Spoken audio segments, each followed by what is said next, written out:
Hello, welcome to Wag's Cancer Journey. I'm Wags. This is my cancer journey.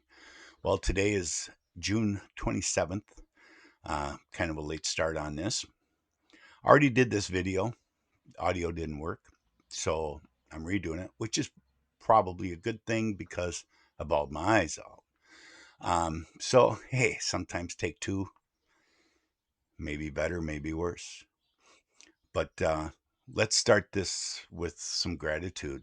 Um, Gratitude type of virtue that without gratitude, all the other virtues are deemed meaningless. So you got to have gratitude. So get up every morning and be grateful for something. And today, um, we just had Father's Day last weekend, as you know. Um, I'm grateful that I grew up on two dairy farms in west central Wisconsin and that I had the parents that I did. Um, they were always teaching. Remember, as a parent, you're your child's first teacher, and by far the most important. So, with that in mind, my parents were always teaching, and when I was younger, I didn't appreciate it. Uh, I wasn't grateful for it. I didn't think my father said 125 words to me the whole time growing up. He was always teaching. He never put the welder in my hand and taught me how to run a bead. He handed me an old welding mask and had me watch him. And then I learned to weld. And then left the scraps there and that I could pick it up and I could weld the scraps together and mimic what he did. Things like that you don't realize at the time he was teaching you something, how to take care of animals. The guy was an absolute genius. And I am grateful that, he farmed in an era where you could get by with hard work and common sense. I don't know that you can farm that way anymore, but we did. And it instilled a lot of work ethic and common sense into me. And my mother was no different. Uh, I sat on the register and watched her cook, and she never explained to me why you add this for this thickening agent, for instance, and stuff. But I paid attention and um, have become a decent cook. And a, I owe everything to my parents. But I also am grateful that they grew up, you know, in a time right as the war ended, World War II. My father, being the youngest boy, stayed home to farm. They wouldn't allow him to go in if he was old enough, and thank God the war was over before he was old enough to go. All of his brothers went, and his sister worked in the war effort as well. So it was instilled in us as a very young age, and I think most people my age, and it's because we have parents that grew up in that era, that we woke up in the morning with determination and we went to bed at night with satisfaction. And what do I mean by that? If you wake up determined every morning, you'll most likely go to bed satisfied because you got something done. At the end of the day, when you lay down, you did this, you did that, you move things along. So I'm grateful for um,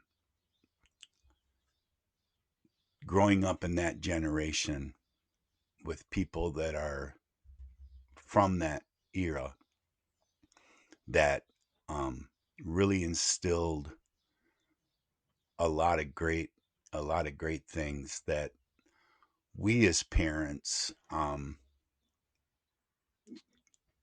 when it's one generation removed, lose some of that. And I think we see that while we complain about, you know, their actions of the youth, I mean, most people's youth, to me anymore, there's less people older than me than there is younger than me. So, and I watched my grandparents do the same thing to my generation. And now I understand it a little bit, and I think we all do. Uh,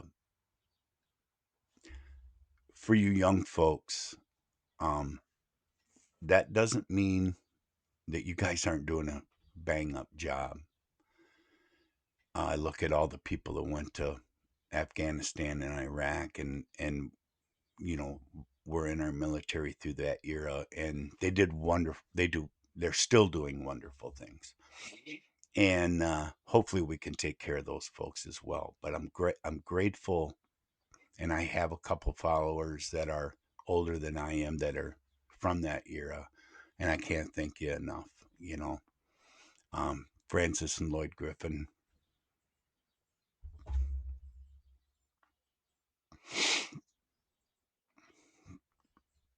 just two of my followers that I can't thank you enough. It's your generation that taught us a lot. You still have a lot to teach us. So please don't stop.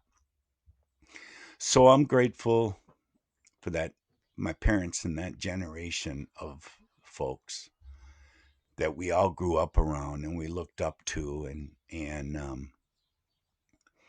uh, I'm grateful that I was able to grow up with hard work, determination, common sense, and got us through the day, and it gets me through pretty much each and every day. All right, on with the show. This is it, as Bugs Bunny used to say. Um, Today, the 27th. Let's go back to, I guess, would be the 19th. I had a CT scan. Actually, on the 16th, I seen Dr. Chin. Um, she is a neurological optometrist that really went through my eyes and didn't. We kind of left with, I would say, more questions than answers. But her determination after all this is that a lot of this double vision happened because of my age, and what they're finding is in us folks that are a little gray around the edges, that this studying, the bottom scroll of the TV, and I watch too much TV these days because it's what I can do, and the newscasts and things like that, stock tickers, whatnot, reading that small scroll across the screen, um, text messages, one of the worst things that's ever happened to our society, by far, but that's a argument for a different time.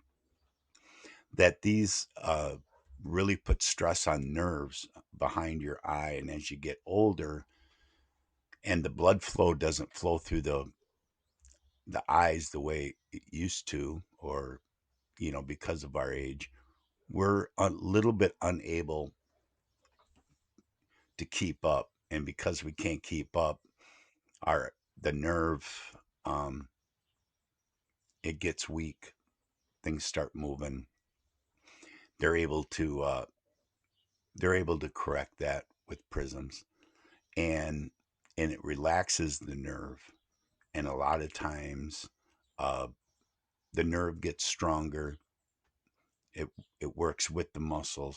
The muscles start reacting, and your eyes correct. So that was the 16th. On the 18th, I turned 61, and excuse me, that morning I realized I noticed instead of getting up and just putting my glasses on with the prisms, because that's what I was wearing to bed, sitting next to the nightstand, I would leave them off, and then I would come out and put my regular glasses on, start watching the news, and I could see. Still coffee time here. Um, I could see things were closer together. They weren't so far apart.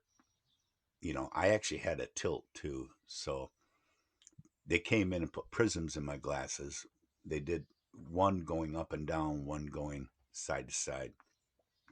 And what that did was both align things, but I had one like this and it would so I could see.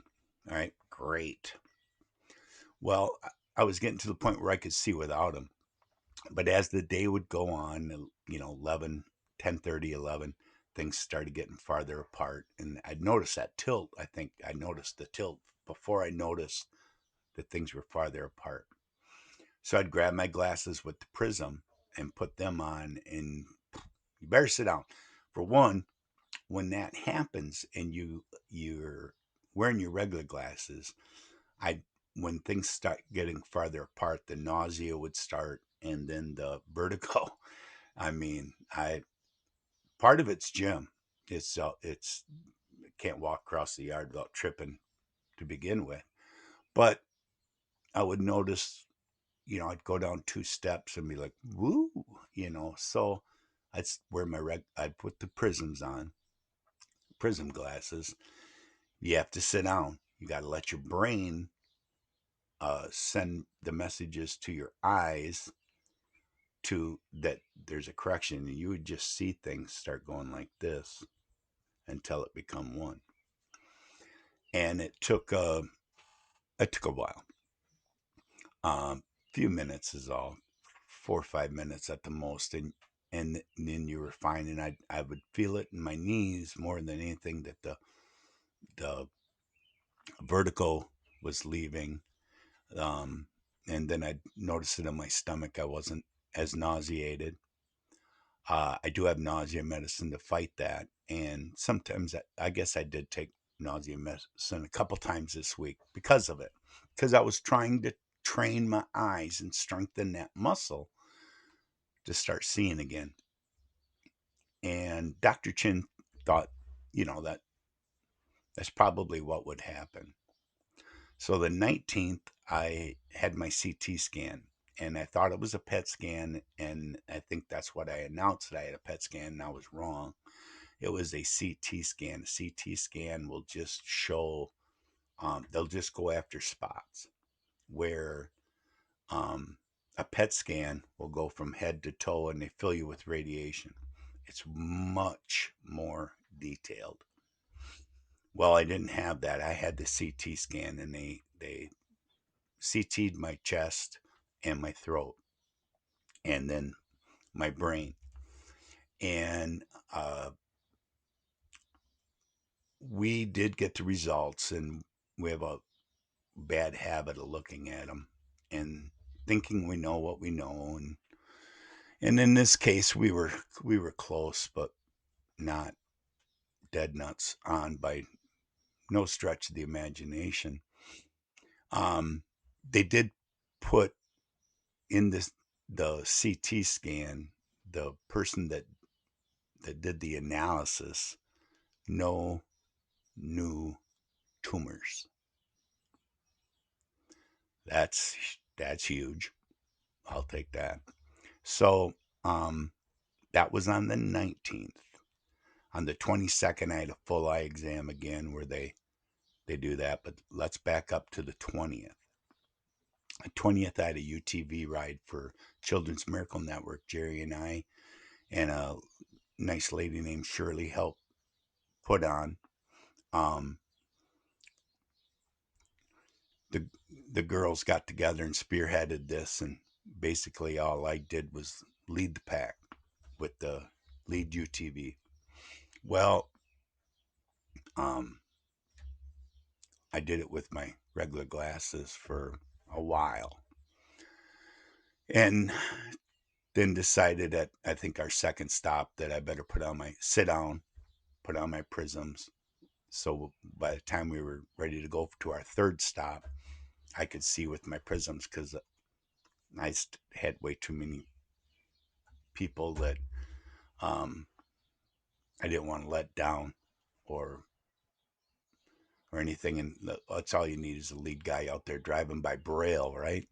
So um, I put on my prisms and made it through the rest of the day, no problem. It was a long day. It wore me out, um, but it was a good day. I think everybody made it through okay, and the girls knocked it out of the park with everything they did. We couldn't have done it without Shirley's help, and Jerry just has always stepped up and does stuff for Children's Miracle Network. Today we're doing a spaghetti dinner in Dodgeville, Wisconsin for Children's Miracle Network. So hopefully we can raise a bunch of money for those kids. Uh, and we're really looking forward to that. So the 21st, Father's Day, um, I got up, put on my regular glasses, and I could really see sharply. The little words on the screen and stuff were like 3D jumping out at me. I felt really good about that.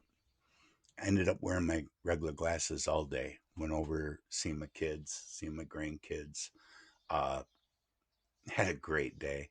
Uh, Little guy Braxton, he's 3 weeks old now, and he's doing fantastic. Thanks for all the people said thanks and congratulations, Grandpa, again.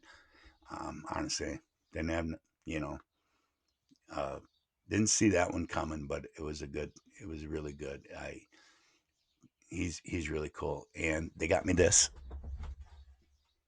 It says Dad and Grandpa, and it's got all their names on it, which is really cool. Um, so blessed to have family in my life, and um, I hope they don't take it for granted. I really, really appreciate it. Things are good. So that takes us to Wednesday, where we had our scan. First blood test in the morning. It was um, it was pretty stressful morning, but it was all self stressful. Went to the wrong hospital. Showed up on time. Had to go to the other hospital because all our scan stuff was done on the east side. And they decided they were doing it at university, and I don't know if I didn't get the memo or I just didn't read the fine print. Anyway, make it to university, get the blood test, and then went and seen Dr. Bruce about um, the program because Dr. Chin, her determination was that the Prembrose and that the 1776 pill didn't have anything to do with the double vision, and that I probably suffered from a little bit of it other times. And thinking back, yeah, I think I did. It just didn't get so far apart. My nerves in my eyes were not that stressed, but they were stressed. You would get it, long days driving and stuff. Um, I would cast from my phone to my TV screen just so I could see things bigger. And I think a lot of that might have had something to do with the double vision. Anyway, the eyes were great singly. The double vision seemed to go away. We went in on Tuesday for the eye exam. They took the prisms out of these glasses. I have them. If it happens again, I can put them back in myself. And um, I'm good to go. I haven't worn them since. Haven't had any double vision. So now Dr. Bruce was really happy about that. She said my test results were all great, except my thyroid numbers were really high. And she said, I did that. She said, that's my Primrose. He says, it stays in your system a long time. Well, I know that cisplatin did too. So I'm not that surprised. But she thought it a good idea to get on some thyroid medicine, and it was going to help me with my fatigue. And if it does, I'm all for that because I I'm good for short periods of time. So um, other than that, the test results were good, and she thought I was definitely good enough to go ahead and go with the chemo. Got back on the pill Thursday, started Thursday, and um, got back on that. Again, eyes are decent. I could read the bottom of the eye chart. Starting to get to starting to get 3 out of 5 of the letters on the bottom of the chart with my right eye. I read them all with my left. So these are all positives. Um, she didn't use words like remission. She's seen spots in my chest that she kept saying that we were fooling the technician. I don't want to fool a technician. I want the technician that reads this to know what the hell he's looking at. He thought my lymph nodes in my chest were inflamed. She knows better. The last time they thought they were inflamed, they did a biopsy and they were cancerous. What are the odds of these lymph nodes not being cancerous? She's not hopeful. So back on the program, he couldn't, he was, I don't even think he did the right spot on my neck. He was doing this, and my cancer is down underneath my collarbone here. And it's there because it affects this muscle and nerves, goes up to my jaw. It hurts. Um, it don't it don't hurt real bad and it don't hurt real long, but it hurts more frequently. So I mean, can't be good, right? Um, but can I live with it? Yeah. I mean, there's nothing glowing that they're saying, oh, you've got a massive mass on your neck. I don't. It's a small spot of cancer that hopefully this Primrose, this chemo, and the 1776 pill can either make it disappear or shrink it to the point where it's not a non-issue. So we're back on the program. I feel good. I've been talking to psychologists and palliative care both. Um, they're both their emphasis is on my quality of life because my prognosis has not changed. My diagnosis has not changed. Um, my outlook has not changed, though I feel like I'm coping with it better. Um, they're teaching me to do things, um, changing your lifestyle, and that's the one thing that I think I come to realization myself more than them is that you can't go back in time. The way it used to be isn't the way it is. It's the way it's never going to be. So it's making the best out of the life that you have right now. And there's been a lot of changes in my life in the last couple of years, and um, you're not going back to recapturing the lightning in the bottle. Uh, the 70, 80 hour work weeks are done. So um, you better start realizing that you got to lower your expectations a little bit, and that you do a little something every day and you can get things done, still accomplish and have a happy life, you know. And um like again, it goes back to the gratitude. I'm grateful for what I have, and um I'm motivated and determined to try to follow the direction of these physicians and doing the best job I can to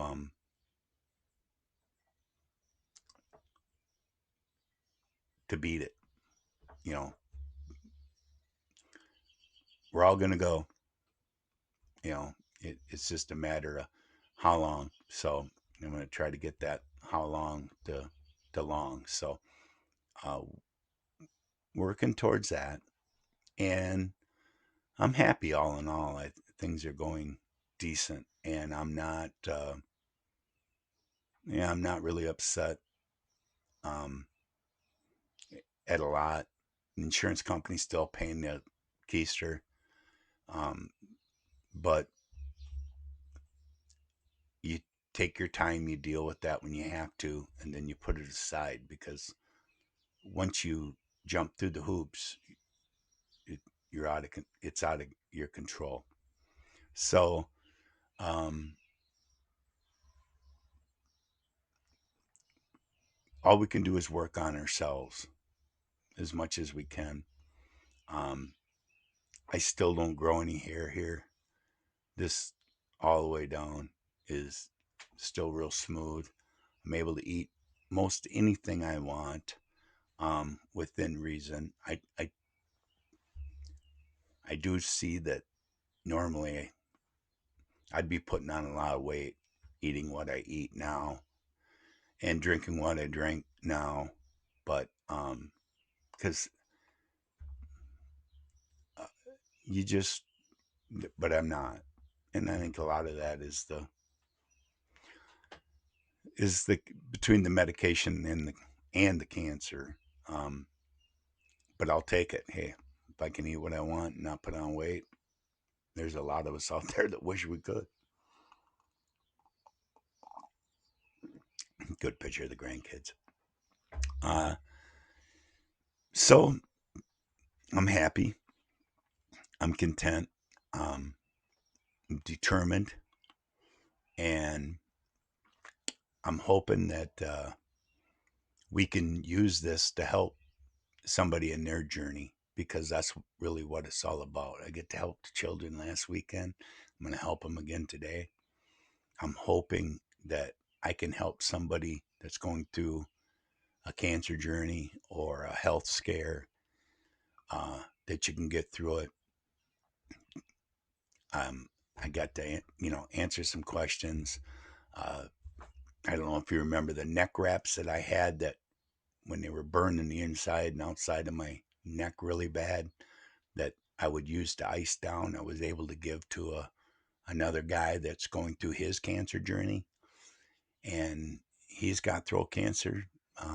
He's about a year behind me, and he's using them now, and that just makes me feel good. I was able to help somebody else. Hopefully, this study will, after I'm gone, help your grandkids where they don't either get it or if they do, it's so curable that they've got it pinpointed. And if I can help out in any little way with what I'm going through, it's worth it to me. So, with that, things are well, my friends.